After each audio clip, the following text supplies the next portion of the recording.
Welcome back to Law and Crime. Michael Bryant here. The Broward County courtroom where we were looking at the case against Jamell Demons. It is dark today. We're okay with that, though.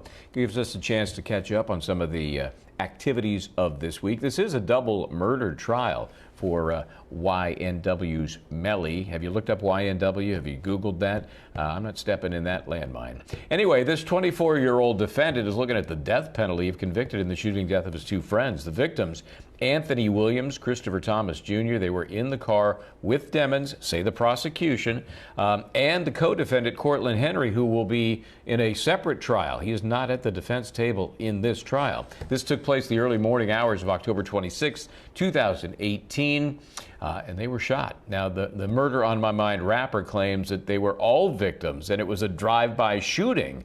But he was arrested in February of the next year when the authorities figured out, in their opinion, the shooting took place from inside the car. So yesterday, we had this interesting mix of kind of concern by the jurors, which we've talked about, and testimony by a very interesting witness. Detective Danny Polo took the stand. He's testifying about the gang culture and how it relates to this case because the prosecution has suggested that Demons killed his friends as kind of a, I'm a gang guy and you can either initiate me or elevate me because I'm willing to do this. Yeah, but he testified in a mask. That's the odd part. Let's listen to what he had to say about the gang codes and how it relates to this case.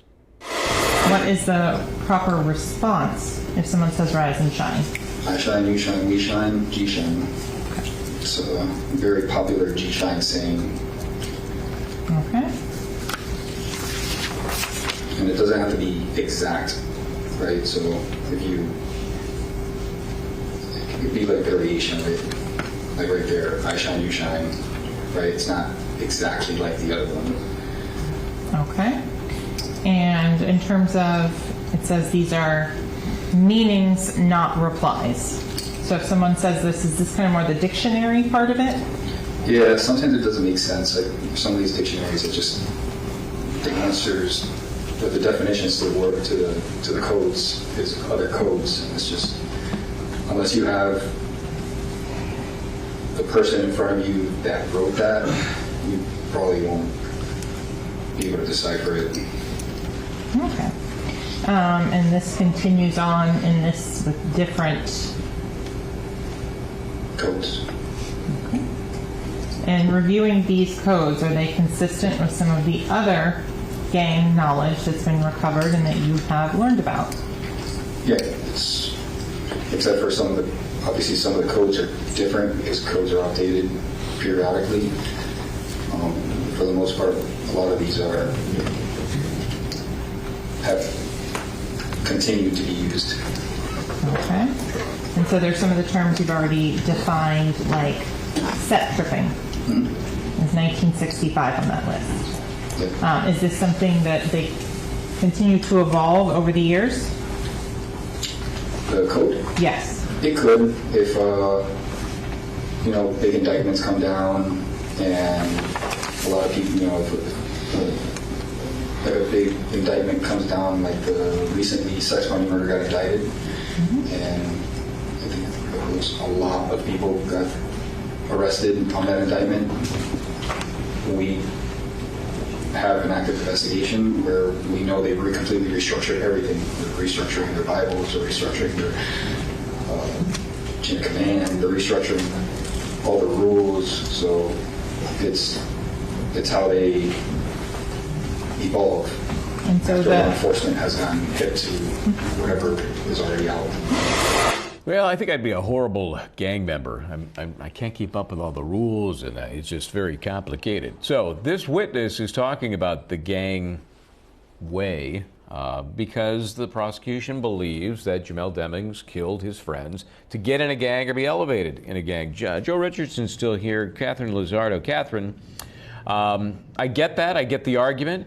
But I'm curious, what do you think about it? Is there a built-in bias against, what is perceived as gang life, gang activity, and maybe how that slops over into the music business, especially the rap music business? People are seeing stories all the time about members of that ilk of music getting involved in violent activities. Is that something that that the defense has to overcome from day one?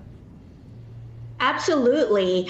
The gang reps and the gang references, that is an implicit bias already, and even explicit, if you say that, because it will make it seem that Jamell Demons, if he is proven to be in a gang, that he committed the crime. But the prosecution still needs to prove that, one, he is actually in a gang, and two, that he actually shot his friends. So those are two hurdles that they still have to show with this witness and the rest of the trial. But they're presenting this gang information or this gang expert testimony as an aggravating factor for the death penalty phase, most likely, so that because being in a gang is part of the aggravating factor for the jury to decide if they will sentence him to death. But that's in the death penalty phase. We're not there yet. Yeah, so prosecution's really kind of trying to use it twofold on both guilt phase and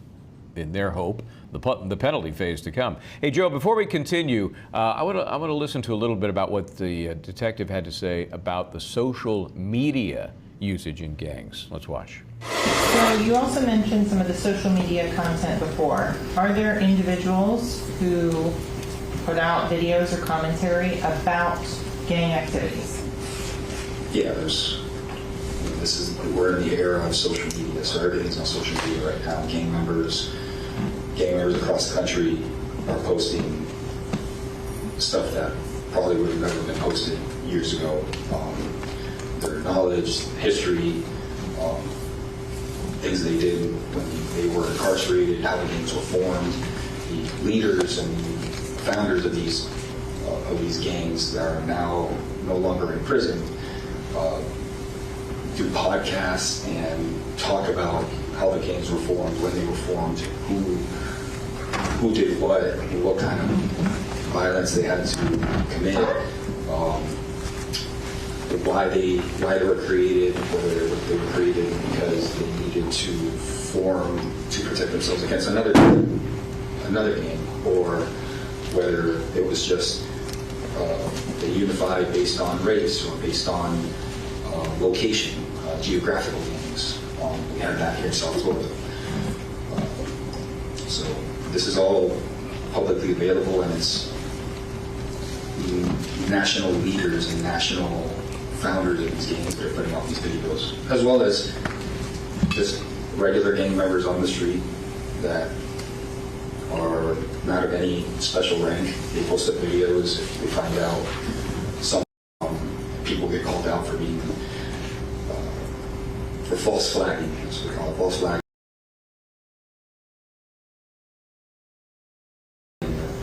Just pretending to be, claiming to be part of a gang member.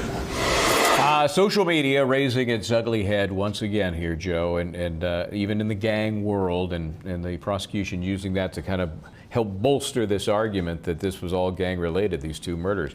I have to say though, we have to remember this guy. We've seen this shot before because we're disguising him by not showing his face. But we know, this is as an aside, I was just thinking about this. We know he was sitting outside the courtroom in the one of the pews along the hallway there without a mask. And I'm just trying to figure out, at some point he gets up, gets a mask out of his bag and puts it on and then walks into the, I don't know, that seems like a bizarre scenario. Anyway, Joe, that's not my question. What do you think about the impact of the social media on the whole gang and rap world to the point it coexists and this case? Yeah, it's actually there. I mean, there's social media.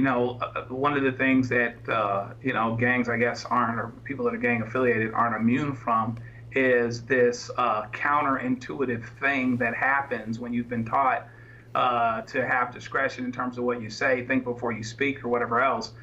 People rile all of their thoughts as they're happening on social media. So gangs probably wouldn't be any different from that. That being said, I think the problem that they have, the prosecution needs to lay out, is that what they're saying is hopefully for them creating a motive. And apparently these guys were close friends, okay? They want to be able to emphasize the evidence that would seem to suggest that the car came from the shots came from the inside, that, you know, they're getting in the car together, you know, all of those types of things. There is evidence there that would maybe get them over the hump. But to say that because of gang culture this would happen, well, you know, you still got to buy it if they're supposed to be close friends. They just came from a studio session, etc. I don't know, to my mind, if it's going to be enough just for the police officer to say this is why it happened. You know, particularly when the guy's sitting there looking like Spider-Man. Yeah, and if you have seen, there are still images of him in the courtroom. I even think one of our Law and Crime articles has that. It's the full ski mask with just like a slit across the eyes there, and then a mouth hole, and it's just odd. So let me ask you, Katherine, how would you have handled this if this presented itself to you in the courtroom? What would you have done? With the witness, the detective that has a ski mask? You're the defense attorney, and you have to deal with this. Well, if I was the defense attorney, the first thing I would do is obviously object and say that the ski mask is preventing the jurors to evaluate and confront the witness in violation of the confrontational clause, because they should be able to see all of his facial expressions. And we see how with Melly sitting there, with Jamell Demons sitting there, the juries are looking at him and his facial expressions. So they should be able to look at the witness and look at his facial expression as well as he's delivering his testimony. So the objections is there, but we see that the judge and the prosecutor and the defense here were trying to come up with a proposal to protect obviously the interest of the witness as an undercover agent who said that there's a $50,000 bounty on his head. So let's balance that interest and my client's interest as well. Maybe excuse everyone else in the courtroom and have the jurors just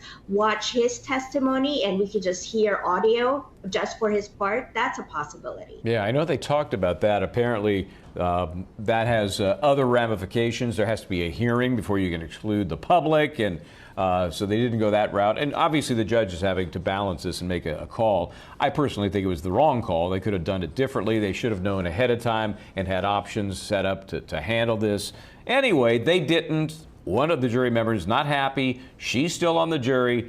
This witness testified, and we'll find out how it shakes out. I guarantee you it is a major appellate issue if this results in a conviction. So good stuff, guys. Stay right where you are. When we come back, a lot of other things happening in the news as this Melly case is dark today in Florida.